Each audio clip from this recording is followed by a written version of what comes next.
Hey guys! Welcome back to the vlog. This is Ina and welcome back to our 7th episode of Chasing in the Wild. Grabe guys, halos nakakakalahati na tayo sa mga episodes ng Chasing in the Wild. And habang patagal ng patagal, mas lalong gumaganda yung episodes. And alam niyo ba kung ano mangyayari sa episode 7? Ito lang naman mangyayari yung first kiss ng LV. Grabe guys, sobrang mind-blowing tong episode na to. And I'm so excited. Ayoko na masyado mag-spoil. Kasi gusto ko na din siyang mapanood. So, let's start in 3, 2, 1. Ito na yung carbonara episode. Carbonara part. Sobrang alat. It's so salty. Lasa yung dagat. Lasang dagat? Sobrang epic. Pero grabe yung effort ni Elise dito. Anong yata? Ito, papakain mo kay Sevi? Baka umuwi na lang yun. What are we gonna do? Habang nasa kakain ng boss. Lasang dagat? Habang nag-aabang ng bus. So, let's go! Longgo mo ni Sevi!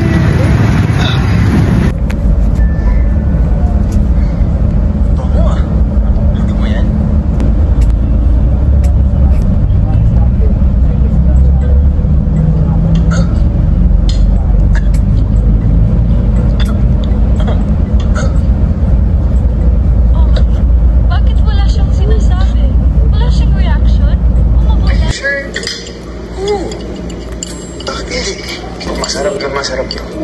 Tara, kain na tayo. Alat.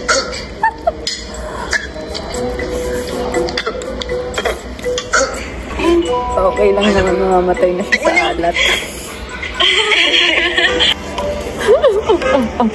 Anong itsura yan, Sevi? Ano itsura ni Sevi? Ano? Pwede ko ba umito ko yung mama? Nag-kiss na ba kayo? You have to be prepared, girl. Kasi I heard the good kissers daw mga panthers. Yes, based on my experience, it's true. Mapapalaban kay Kevin.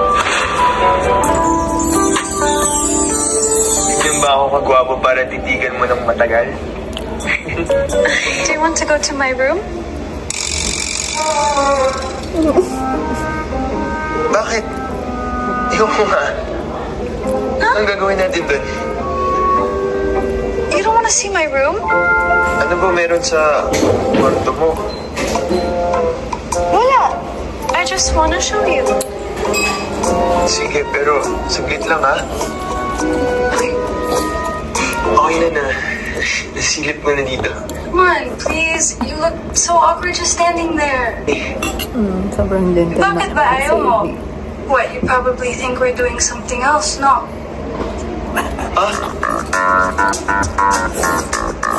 Wala, no? Eh, wala pala eh. So, come on.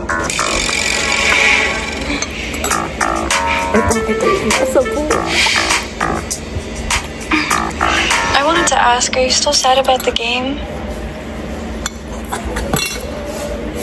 Paano yung tense? Savi, can you answer me, please?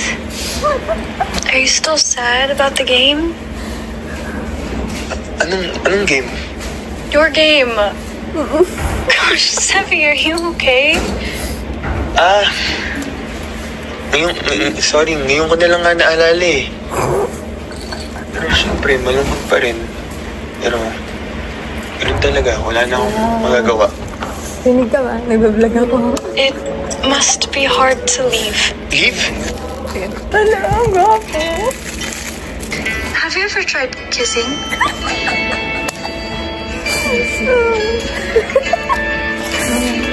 Ito talaga yung episode na yun. Buti na lang ma-orange. Hindi ako nalatang namumuna. Oo.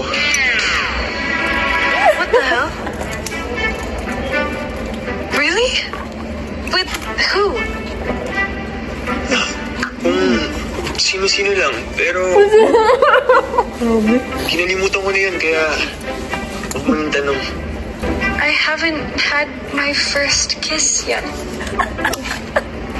pala ng cortina mo, no? Color pink.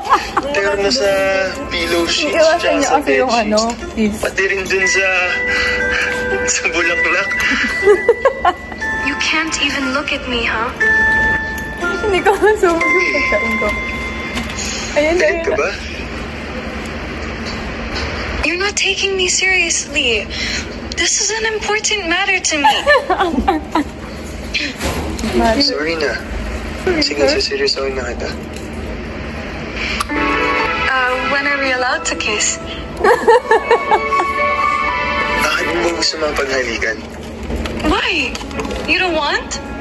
Should I just find another guy to satisfy my curiosities? Okay. Ay, Sige. Kung gusto mo. I'm just kidding. sabay ba? I'm just kidding. Can I kiss you? But I don't know how to do it though. Ayun o. Oh my god. Here it goes. Tagal naman, hindi talaga makasubo eh.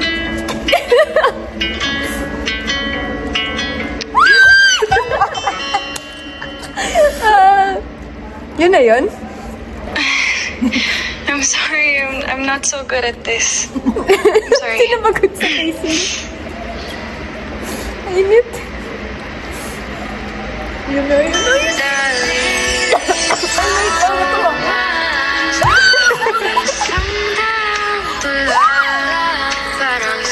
Uy, tumikit! Uy, walang kamay! Uy, walang harang! Uy, ba't ganyan?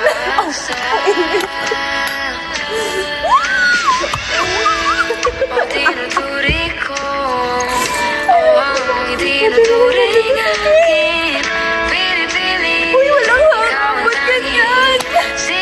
Hindi ko familiar yung damit nila. Yun pala yung naka-red siya. Yun yung nagbunta sila ng Art and Island. Okay, just as long as you Ay, bring ang RD Claire ko. well, Dapat and you magpunta have ako. to text me when you get there, okay? Pero yung part, yung bumili siya ng damit para kay sa anak niya. Ako ni tatay mo! Baka nakakalimutan mo lahat ng ginawa ko para sa'yo. Even yung fucking law school! That's why you don't have the right to fucking raise your voice at me! Obligasyon mo yun sa anak mo! Don't throw that shit against me! Tangina mo ka, sumasagot ka pa! Daddy! Huwag kang papahit sa akin, ha! He's not the person you think he is, Elise. Listen, Ellie. As long as he is treating you right, you don't have to worry. But the moment he lays his hand on you, or on Tita Erin, I'm gonna get you out of this fucking house.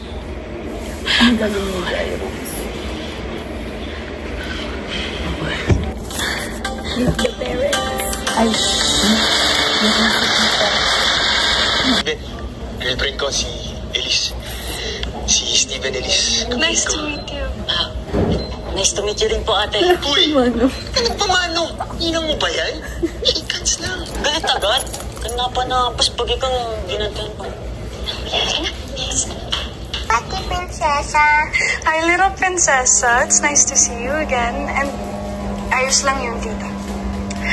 Nakapanibago naman na tinatawag mo akong tita. Pero alam mo, Elise, masaya ako na dinalaw mo kami dito. Thank you. Welcome sa mundo ko. Ayos ba? Did you choose engineering because of your dad? Mama mag-impake.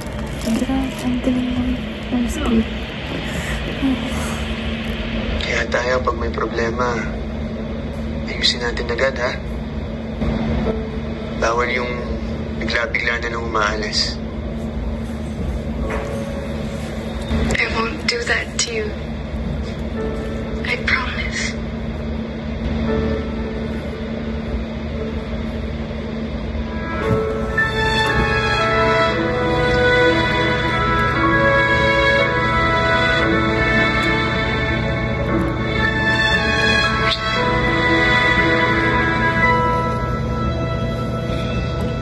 Hindi ka makapagsalita. You know, I just realized we haven't said the 3 words yet. 3 words? Anong 3 words? May 3 bibe. Ewan ko sa'yo. Di ba research for Manila? Ano man 3 words? Go to hell. Sebastian, you're so annoying.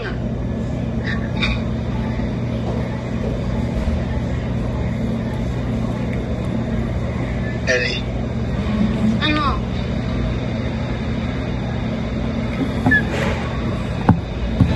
I love you.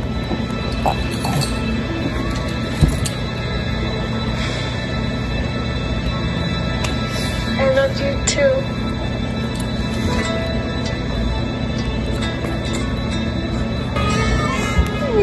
Ano ba sabi? Salamat na. 3.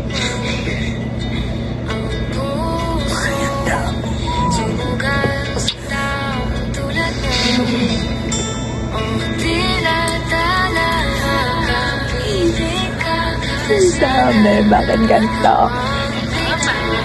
Merry Christmas! And I also got myself one too. Eh bakit mo naman kailangan ng ganyan? Eh ako'y nagdadala ng swerte sa buhay mo. You're so yabang talaga. I love you! Ingat kayo dyan. I love you too. Thank you kasi. I'm manifesting that you graduate and pass your board exams. Okay. Ang wish ko, sana masaya ka palagi. Sana huwag ka mapag-break sa akin. That's not going to happen. I love you. I love you, babe. See you soon, ha?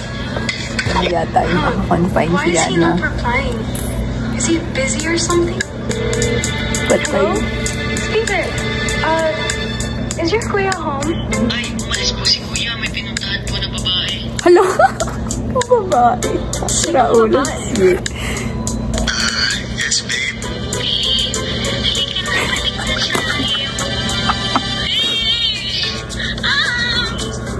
What the actual fuck?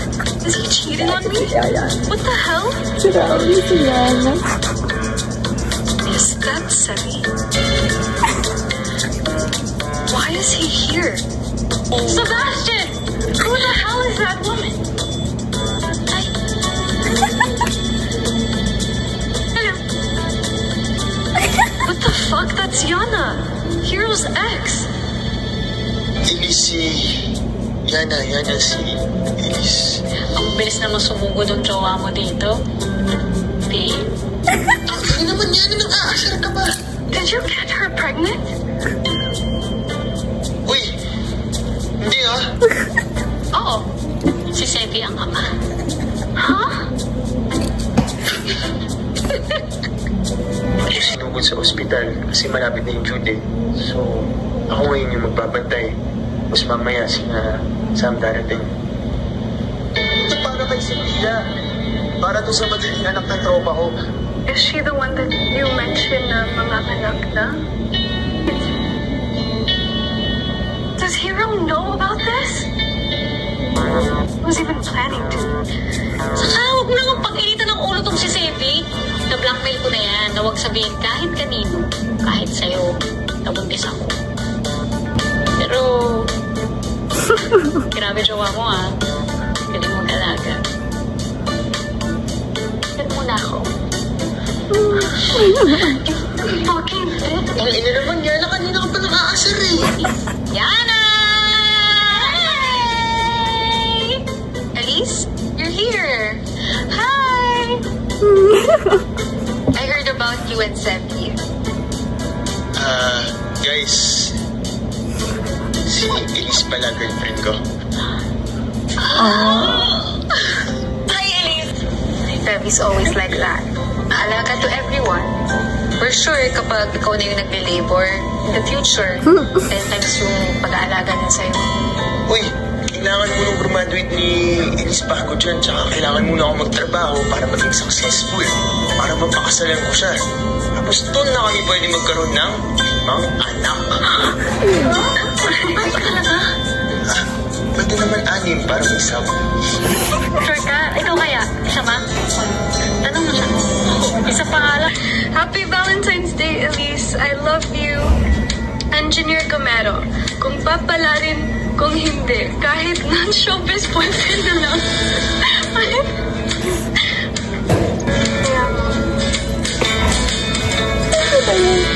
No, stupid. That means I love you in Spanish. Dahil naman yung narinig ko eh. I know. Te amo. Stop! Don't say it like that. Ma, ako lang to. Huwag na umiyak dyan. Ikaw naman, ang saya-saya ko lang para sa'yo. Eh, syempre nakagraduate ka na, diba?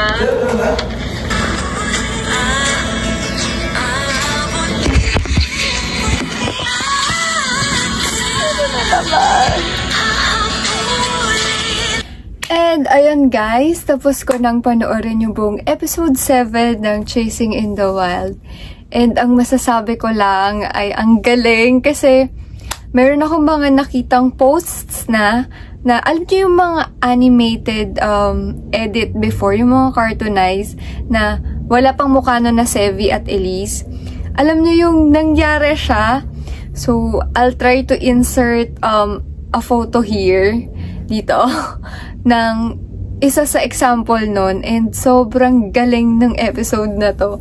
Kasi sabi ko, diba sinabi ko na nagbabasa ako ulit ng book nito sa Wattpad. And nasa episode 14, 15 na yata ako. And nandun na din yung episode 7 na pinagsama-sama niya, yung squeeze in niya yung mga episode scenes dun sa chapters 11 to 15 yata.